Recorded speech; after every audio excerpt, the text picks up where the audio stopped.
Nagpahigayon og caravan sa Valencia City, Bukidnon para sa usa ka community outreach event nga gipangunahan kini sa mga opisyales og mga miyembro sa Mount Capistrano Masonic Lodge No. 23 kagahapong adlaw, Hulyo 28, tuig 2024. Ang grupo naghatag og libre nga medical consultation, legal consultation, bloodletting, rappelling demonstration, wild track and big bike exhibit. This event exemplifies how, through our unity and generosity, we can extend our reach and make a meaningful impact of the lives of many. We extend our deepest gratitude to all who have contributed to making this event a reality. Your support and involvement reflect the true spirit of Masonry, working together for the greater good. Let us embrace this opportunity to come together with caring hands and helping hearts to create a positive and lasting difference in our community. Karon ang panahon nga atuang tanggalon ang gitawag og division and segregation. Walay pula, walay puti, walay itom, walay yellow. Especially to all Freemasons. I believe na yung mga Masons to other jurisdictions nga nakakaroon diri. Dili karon nga time nga mangutana ta kinsa mo, kinsa sila o kinsa mi.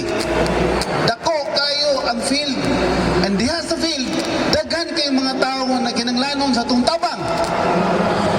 Dili ta magpalabi o pabaga sa tong naong nga sige tag-promote kung kinsa ta.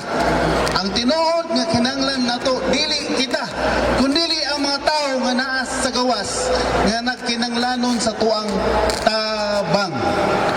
Okay?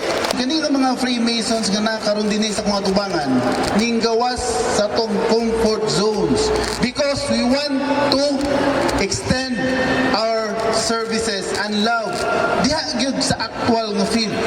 No, na mga doctors, na mga engineers, na mga professionals, na mga educators nga naa dinhi karon. Ibang bayaan ng ilang mga negosyo. Sunday pero ga-income na. Pero naat na karon tanan diri because gusto ta mo extend outside sa tong comfort zone.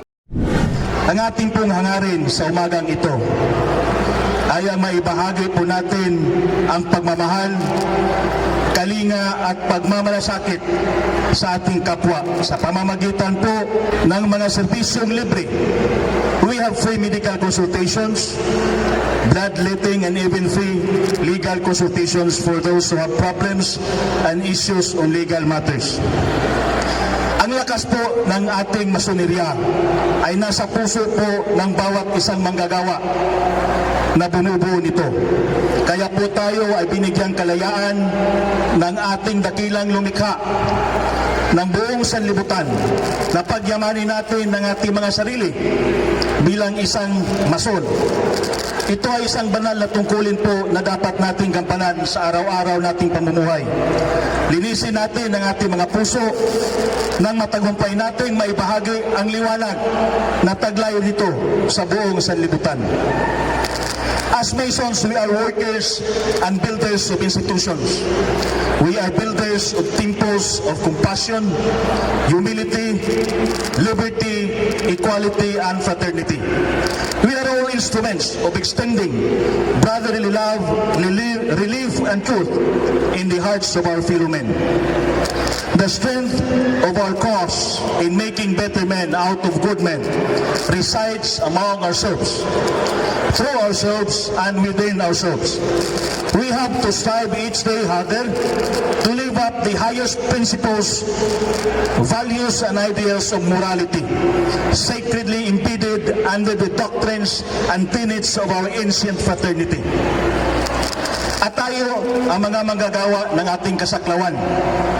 Tayong mga magkakapatid na naniniwala sa prinsipyo, sa mga mabubuting asal, kagandahang loob, pagtutulungan, kalayaan at pagkakapantay-pantay. Responsibilidad po natin na gampanan ang ating mga tungkulin sa abot ng ating makakaya. In such a manner that with us bringing the light, we become the light and that we may be able to share the light with others and with the rest of the entire humanity all over the globe. My brethren, this is a challenge I will leave to you all. Let us all share the light upon the others and be the light always to illuminate the hearts of the troubled ones and make its day count. Nagmalampuson ang maong programa nga gipahigayon sa Robinsons Mall, Valencia City, Bukidnon.